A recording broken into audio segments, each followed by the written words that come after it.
à cause de la fidélité qui demeure en nous et qui sera avec nous pour l'éternité. La grâce, la miséricorde et la paix seront avec nous, de la part de Dieu le Père et de la part de Jésus-Christ, le Fils du Père, dans la vérité et dans l'amour.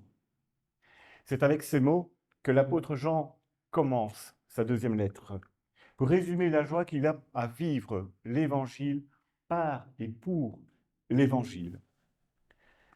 Chers frères et sœurs, en faisant suite à ces paroles de Jean, nous aussi, tout comme au temps des premières communautés chrétiennes, nous pouvons dire aussi aujourd'hui, bienvenue, bienvenue dans cette maison où nous sommes réunis tous ensemble, pour nous ouvrir à la présence de Dieu, trois fois saint, afin de recevoir sa parole, de la méditer, et de nous laisser transformer et façonner selon sa volonté. Mais avant toute chose, nous pouvons nous rappeler la bonne nouvelle de l'évangile du Christ. La grâce et la paix nous sont données en Dieu, notre Père. Et je vous invite à la prière d'invocation. Père éternel, nous te remercions, nous te louons, car tu nous as rassemblés ce matin en ce lieu, et aussi au-delà de ces murs. Tu nous as tous appelés individuellement, par notre nom, pour nous rassembler et vivre un moment d'harmonie avec toi et entre nous. Nous voilà devant toi. Tes enfants ont répondu à ton appel. Tu viens nous visiter et déposer en nos cœurs les mots de ta promesse. Tu nous accueilles ici. Tu nous donnes une place à chacun de nous. Tu es béni, car tu fais route avec nous. Tu es là sur nos chemins, compagnon de chaque jour.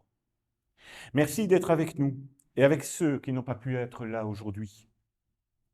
Visite notre cœur et notre esprit. Seigneur, nous t'accueillons et nous nous tournons vers toi. Amen.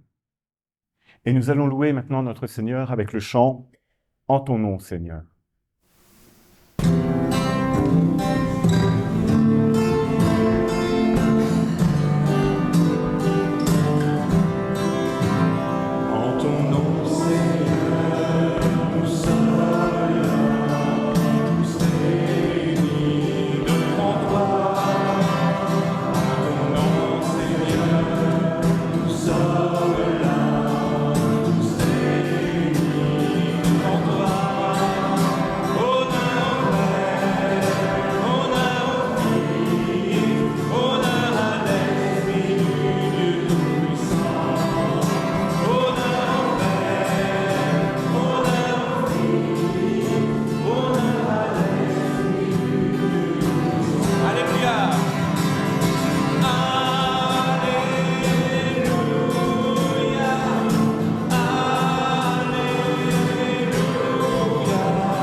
Le psaume 8 nous dit « Seigneur, qu'il est grand ton nom par toute la terre.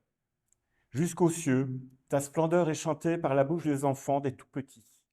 Rempart que tu opposes à l'adversaire, où l'ennemi se brise en sa révolte.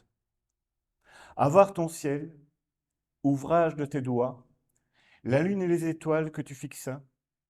Qu'est-ce que l'homme pour que tu penses à lui, le fils d'un homme pour que tu en prennes souci? Tu l'as voulu un peu moindre qu'un Dieu, le couronnant de gloire et d'honneur. Tu l'établis sur les œuvres de tes mains. Tu mets toutes choses à ses pieds, les troupeaux de bœufs et de brebis, et même les bêtes sauvages, les oiseaux du ciel et les poissons de la mer, tout ce qui va son chemin dans les eaux. Seigneur notre Dieu, qu'il est grand ton nom par toute la terre. En lisant et en écoutant ce psaume aujourd'hui, Seigneur, je te loue du fond du cœur, car je me rends compte qu'avant de te connaître, eh bien, je n'existais pas. Le sens de ma vie m'était inconnu. Dans mon ignorance, mon être profond m'échappait. Grâce à ton amour et à ta miséricorde, j'ai enfin commencé d'exister. Je sais maintenant clairement que je ne tiens à mon existence que de ta seule bonté. Je sais que toi, tu m'as donné la vie que par amour. Aussi longtemps que le permet la vie que tu m'as donnée, je veux te proclamer comme le Dieu éternel, comme l'Éternel Père. Amen. Et nous chantons maintenant, avec joie et avec gratitude, comment ne pas te louer.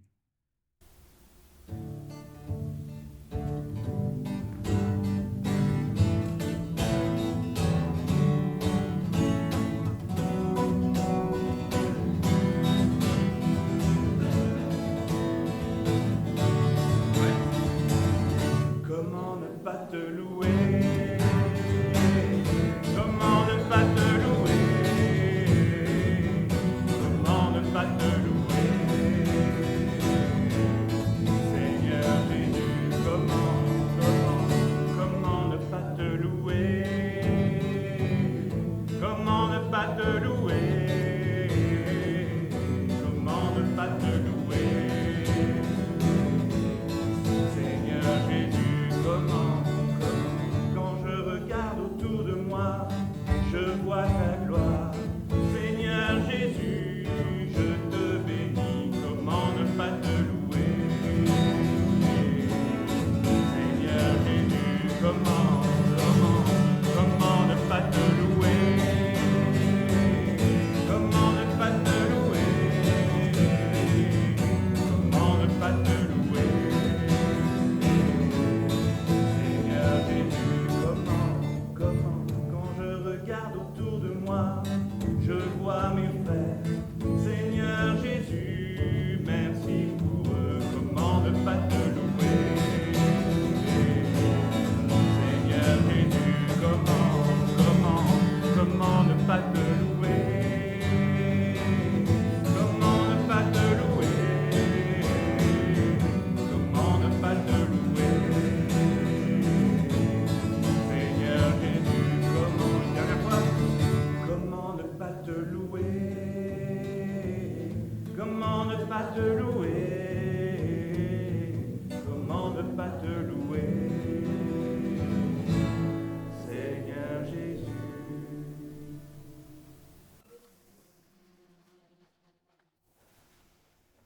Pardonnés et libérés par Jésus-Christ, nous pouvons écouter ce que Dieu veut pour notre bien, mais aussi ce qu'il désire que nous appliquions envers notre prochain et notre lointain.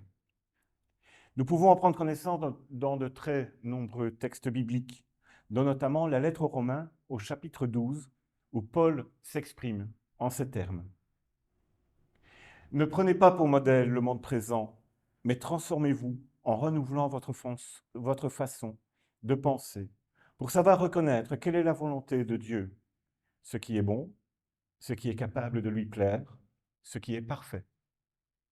Que votre amour soit sans hypocrisie, fuyez le mal avec horreur et attachez-vous au bien. Soyez unis les uns aux autres par l'affection fraternelle.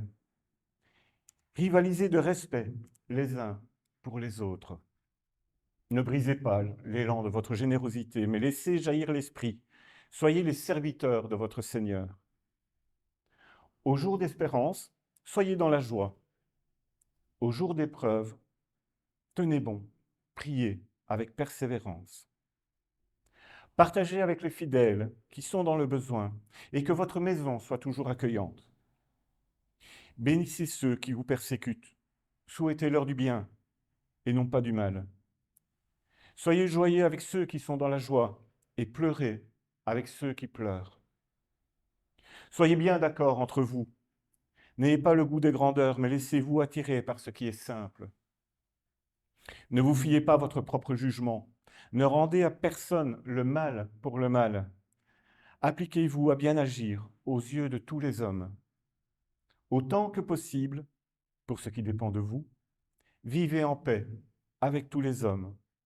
Ne vous faites pas justice vous-même, mes bien-aimés, mais laissez agir la colère de Dieu, car l'Écriture dit « C'est à moi de faire justice, c'est moi qui rendrai à chacun ce qui lui revient, dit le Seigneur. » Amen.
soit le nom du Seigneur, béni soit ton nom glorieux.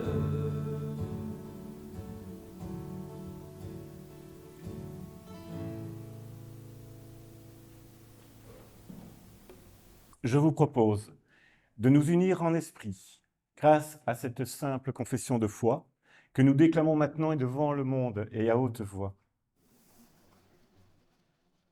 Je crois au Fils de l'homme qui a dit « Heureux ceux qui ont un cœur de pauvre, car le royaume des cieux est à eux, et qui n'avaient pas une pierre où poser sa tête. » Je crois au Fils de l'homme qui a dit « Heureux ceux qui pleurent, car ils seront consolés. » et qui a pleuré devant la tombe de son ami. Je crois au Fils de l'homme qui a dit « Heureux les humbles, car ils hériteront de la terre. » et qui s'est agenouillé devant ses disciples pour leur laver les pieds. Je crois au Fils de l'homme qui a dit « Heureux ceux qui ont faim et soif de justice, car eux seront rassasiés. » et qui a touché le lépreux pour protester contre son rejet. Je crois au Fils de l'homme qui a dit « Heureux les miséricordieux, car à eux il sera fait miséricorde. » et qui a arrêté les religieux qui voulaient lapider la femme adultère.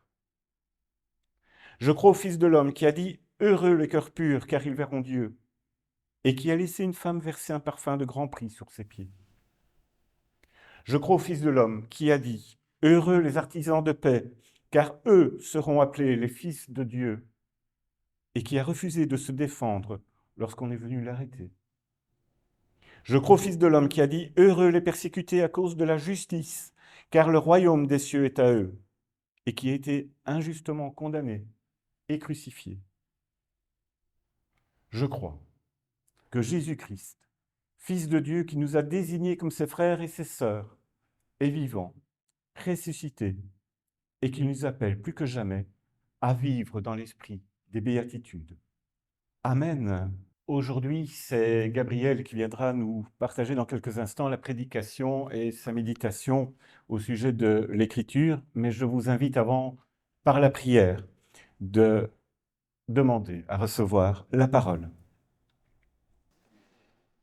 Éternel notre Dieu, nous nous ouvrons à ton esprit afin que l'Écriture devienne pour nous maintenant source de vie. Que cette vie mette dans nos cœurs des idées, puis dans nos bouches des paroles qui donnent de la force et de la lumière. Rends-nous attentifs à ce qui est juste et bon en chacun de nous. Nous te le demandons, Seigneur, par Jésus-Christ, notre Seigneur, à tous. Amen. Et nous allons maintenant faire une courte pause musicale pour nous préparer au temps de la parole et pour nous concentrer un peu.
Le texte sur lequel je me suis appuyée pour la méditation de ce matin nous vient de l'Évangile selon Luc, chapitre 17, versets 11 à 21. Jésus, se rendant à Jérusalem, passait entre la Samarie et la Galilée. Comme il entrait dans un village, 10 lépreux vinrent à sa rencontre, se tenant à distance. Ils élevèrent la voix et dirent : « Jésus, Maître, aie pitié de nous. » Dès qu'il les eut vus, il leur dit : « Allez vous montrer au sacrificateur. » Et pendant qu'ils y allaient, il arriva qu'ils furent guéris. L'un d'eux, se voyant guéri, revint sur ses pas, glorifiant Dieu à haute voix. Il tomba sur sa face aux pieds de Jésus et lui rendit grâce. C'était un Samaritain. Jésus, prenant la parole, dit : « Les 10 n'ont-ils pas été guéris ? Et les 9 autres, où sont-ils ? Ne s'est-il trouvé que cet étranger pour revenir et donner gloire à Dieu ? » Puis il lui dit : « Lève-toi, va, ta foi t'a sauvé. » Les pharisiens demandèrent à Jésus quand viendrait le royaume de Dieu. Il leur répondit : « Le royaume de Dieu ne vient pas de manière à frapper les regards. On ne dira point : il est ici ou il est là. Car voici, le royaume de Dieu est au milieu de vous. » Alors c'est encore un beau texte et je vous ai mis une petite carte de la Palestine au temps de Jésus pour voir un peu le trajet qu'a fait Jésus. Donc il passe entre la Samarie et la Galilée pour rejoindre Jérusalem. Donc c'est quand même une belle route. On appelle cela un récit de miracle. Mais il est où le miracle ? Jésus, il ne fait rien. Il ne touche rien, ni personne. Imaginez la scène. 10 lépreux se tiennent à distance. La lèpre, c'est tout à la fois une maladie physique, mais aussi une maladie physique et terrifiante, mais aussi une maladie sociale qui excluait les gens de la communauté. Nous voici donc avec Jésus, vers qui des 10 lépreux viennent. Ils se tiennent à distance. Ils crient. Rien que de très normal. Ces lépreux respectent les Écritures et des instructions très précises. Ces instructions, on les lit d'abord dans le livre des Nombres, au chapitre 5, versets 2 à 3. « Ordonne aux enfants d'Israël de renvoyer du camp tous lépreux et quiconque a une gonorrhée ou est souillé par un mort. Hommes ou femmes, vous les renverrez hors du camp, afin qu'ils ne souillent pas le camp au milieu duquel j'ai ma demeure. » Donc un lépreux, il doit s'éloigner de la communauté et même la quitter, parce qu'il est source de souillure, il est signe de souillure, il n'a pas le droit d'entrer au temple. Et en même temps, dans toutes les traductions françaises, on ne dit pas à chaque fois forcément le mot lèpre pour désigner, ce que la Louis II 1910 dit lèpre, pour désigner cette maladie qui touche les 10 lépreux. Par exemple, la Bible du Semeur dit « maladie de peau à caractère évolutif ». Donc cela désigne aussi l'eczéma ou le psoriasis ou aussi le vitiligo. On parle de lèpre. Il fallait vraiment un miracle pour en guérir. C'est une maladie qui existe encore aujourd'hui dans certaines zones du monde et il faut vraiment qu'elle soit prise à temps, soignée à temps surtout, pour stopper sa progression. Mais quand le lépreux y va et vient sur le chemin, d'autres instructions s'imposent à lui. Parce qu'on voit surtout que sur lui des lésions qui sont pas forcément très belles à voir, ce sont des corps très très abîmés. Donc des visions qu'on n'a pas envie de voir, qui font peur. C'est aussi le cas de l'eczéma et surtout du psoriasis ou du vitiligo. Ces instructions supplémentaires, on les lit dans le livre du Lévitique, chapitre 13. Le lépreux, atteint de la plaie, portera ses vêtements déchirés et aura la tête nue. Il se couvrira la barbe et criera « impur, impur ». Aussi longtemps qu'il aura la plaie, il sera impur. Il est impur.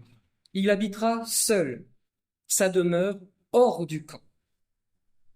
Ça veut dire que le lépreux, il est obligé de vivre à part et qu'il doit se signaler aux autres par des signes bien distinctifs, des vêtements déchirés, une tête rasée et des cris pour prévenir ceux qu'il croise, impur, impur. Et au cas où les gens croisés n'auraient pas tout compris, mais par exemple, encore au Moyen Âge, les lépreux devaient s'annoncer d'une autre manière en faisant du bruit.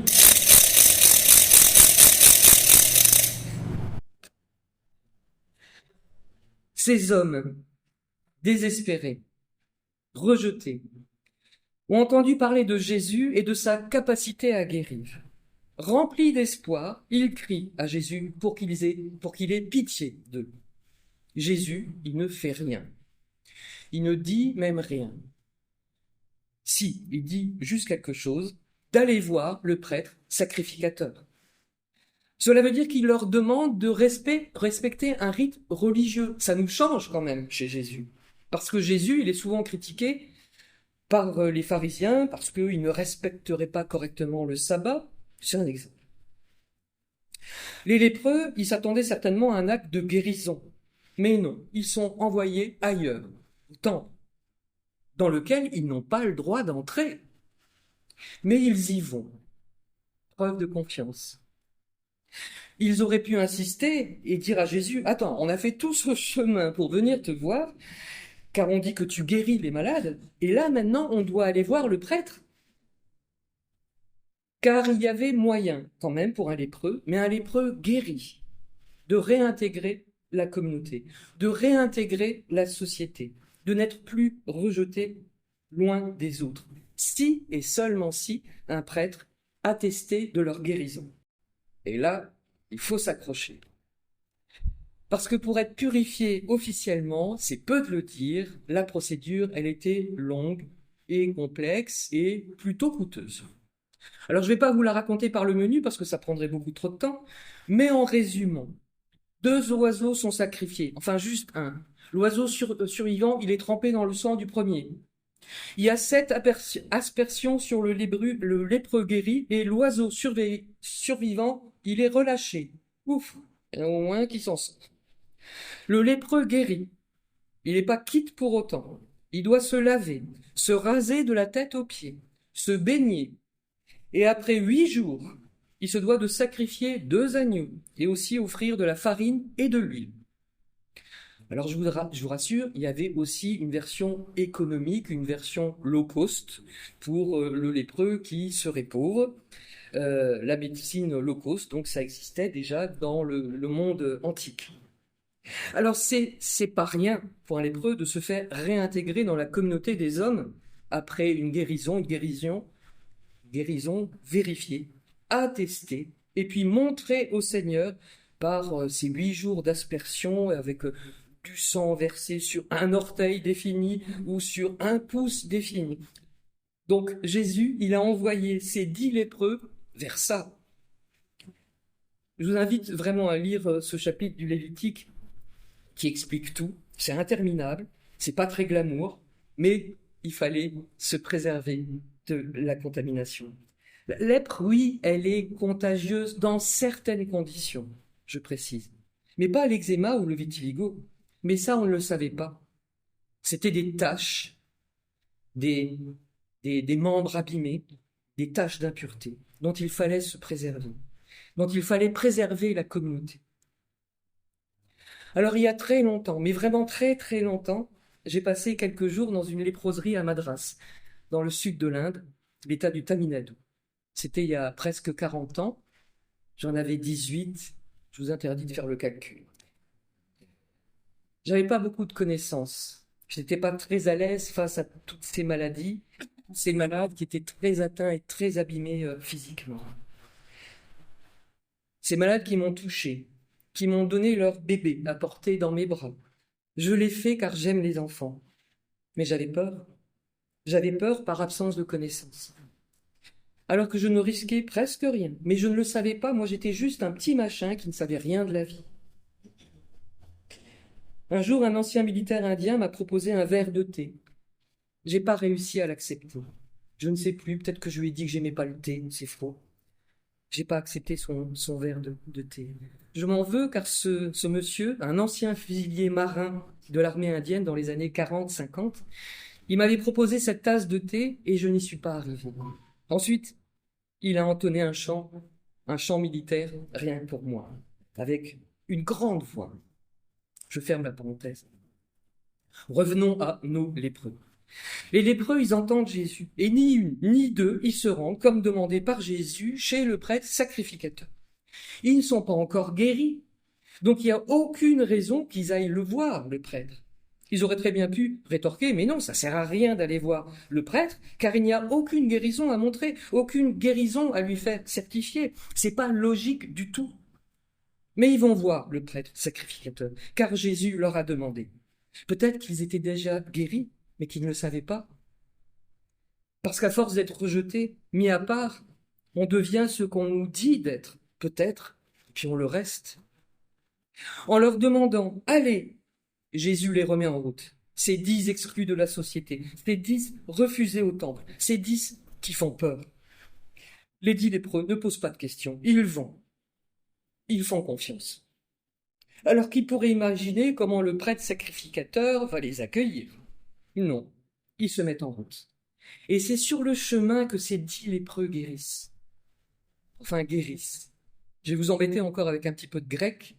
Et comment le grec décrit ce qui s'est passé sur le chemin. Parce qu'on vient de lire un passage en français, traduit depuis le grec.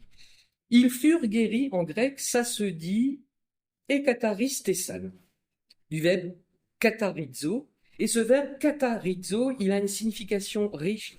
Il veut dire nettoyer, purifier, guérir d'une infection. Dans le texte grec, donc, on dit quelque chose comme « ils ont été guéris, ils ont été purifiés ». Ils guérissent ou sont purifiés, un peu de tout cela, ou les deux à la fois. Mais à partir de ce moment, le récit bascule. Un seul revient sur les pas. Les 9 autres, on suppose qu'ils ont continué leur route vers le prêtre sacrificateur qui va certifier leur guérison après ces 8 jours interminables de rite. Le récit ne nous dit pas tout de suite qui est ce seul guéri purifié qui revient vers Jésus. Il revient. Donc on pourrait dire qu'il désobéit, parce que Jésus n'avait pas dit « Allez voir le sacrificateur et au cas où vous guérisserez en route, revenez me voir ». Non. Mais ce lépreux, j'ai dit « vous guérisserez ».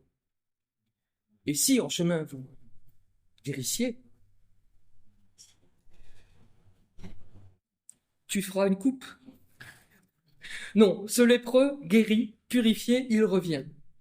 C'est au moment du retour, au pied de Jésus, qu'on apprend qui il est. Et cela a son importance. Il tomba sur sa face au pied de Jésus et lui rendit grâce. C'était un Samaritain. Pourquoi on précise ça? Parce que le Samaritain, il est doublement exclu et méprisé, mal aimé. Il est Samaritain et il a la lèpre. Exclu car Samaritain, pas aimé car Samaritain. Pourquoi? Parce que quand la catastrophe était arrivée, que le royaume d'Israël, avec comme capitale la ville de Samarie, avait été attaqué et soumis par les Assyriens, les habitants avaient été déportés en Assyrie, comme cela se faisait souvent. Et des habitants de l'Empire assyrien avaient fait le chemin inverse pour s'installer dans le royaume d'Israël, qui était alors devenu une simple province assyrienne. C'est comme ça qu'on s'approprie un pays pour dire « ici, c'est chez moi ». On trouve cette explication dans le 2e livre des rois, au chapitre 17. Le roi d'Assyrie fit venir des gens de Babylone, de Cuta, d'Ava, de Hamath et de Sepharvaïm et les établit dans les villes de Samarie à la place des enfants d'Israël. Ils prirent possession de Samarie et ils habitèrent dans ces villes. Pourquoi encore les Samaritains n'étaient pas aimés? Parce qu'ils ne reconnaissent comme texte sacré que le Pentateuque, c'est-à-dire les 5 premiers livres de la Torah, Genèse, Exode, Nombre, Lévitique, Deutéronome. Rien d'autre. Il y a 4 ans, avec la fac de théologie de Strasbourg, on a eu la chance de pouvoir aller justement à Samarie et de rencontrer un des derniers Samaritains au monde. j'exagère à peine, parce qu'il en reste aujourd'hui 800 à peu près dans le monde, concentrés en Israël. Et donc, sur la photo de droite, il nous montrait justement le Pentateuque samaritain.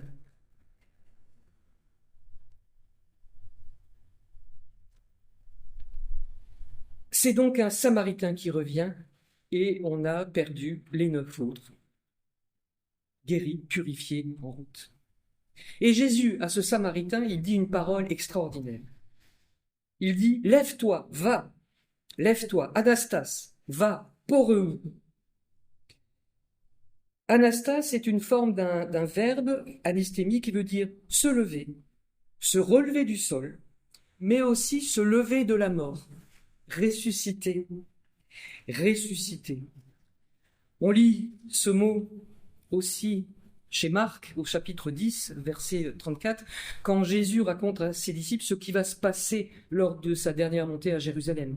Ils se moqueront de lui, cracheront sur lui, ils le battront de verges et le feront mourir. Et 3 jours après, il ressuscitera. Et pour dire « il ressuscitera », l'évangéliste utilise ce verbe au sens très riche, anistémie, se lever, se relever de la mort. La mort, c'est la mort physique, très concrète. Mais on peut aussi être mort à plein de choses, alors qu'on est bien vivant physiquement. On peut s'interroger aujourd'hui. À quoi suis-je mort? Qu'est-ce qui fait qu'un événement, une situation me laisse comme mort? Jésus a ressuscité ce Samaritain de son ancienne vie, de sa vie d'exclu et de méprisé. Il l'a remis debout, il le remet en chemin. Et j'ai bien aimé ton commentaire, Philippe, sur le psaume 8, quand tu dis que le sens de ma vie m'était inconnu. Dans mon ignorance, mon être profond m'échappait. Le Samaritain a retrouvé le sens de sa vie. Avec ce double mouvement, le Samaritain il rebrousse chemin quand il voit qu'il est guéri, il rend grâce, et Jésus le remet en chemin, sur le chemin de sa nouvelle vie. Relisons les 2 derniers versets de notre passage. On peut avoir l'impression un peu qu'on passe du coq à l'âne. Les pharisiens demandèrent à Jésus quand viendrait le royaume de Dieu, et lui leur dit, on ne dira pas qu'il est ici, qu'il est là, car voici, le royaume de Dieu est au milieu de vous. Les pharisiens, ils veulent une date. Quand le royaume de Dieu adviendra-t-il? La réponse de Jésus, il n'y aura pas de grand fracas. Les yeux ne seront pas frappés d'une vision grandiose. Il ne se passera rien d'exceptionnel. Il ne faut pas s'agiter et s'inquiéter car le royaume, il est là, tout simplement au milieu de nous, maintenant. Il n'y a pas question de s'inquiéter du futur, mais à vivre dans le Christ, dans le présent. C'est ça le royaume. On s'en approche. Le royaume, il est là. Quand par nos actions, nous guérissons du mal, de la douleur, de la pauvreté, celui qui a mal, qui a de la douleur, qui vit dans la pauvreté. Guérir, un mot peut-être un peu fort, on fait ce qu'on peut, mais en tout cas, quand nous nous mettons en situation de regarder notre prochain avec amour, de regarder la création avec amour, pour lui offrir du bien, pour lui offrir le peu que nous avons, tout le contraire de l'égoïsme. Le royaume, il est là, où se révèlent des résurrections. Quand je reprends le chemin, quand je suis guéri, quand je trouve une nouvelle direction, quand j'étais par terre et que je me suis relevé, parce que Jésus m'a relevé et que l'Esprit Saint me guide, parce que Jésus me l'a indiqué, cette nouvelle direction. Rendons grâce pour cela. Amen. Je vous propose de recevoir la bénédiction du Seigneur et comme on le dit rituellement, si vous voulez vous lever pour cette bénédiction et pour le chant qui suivra, vous êtes les bienvenus.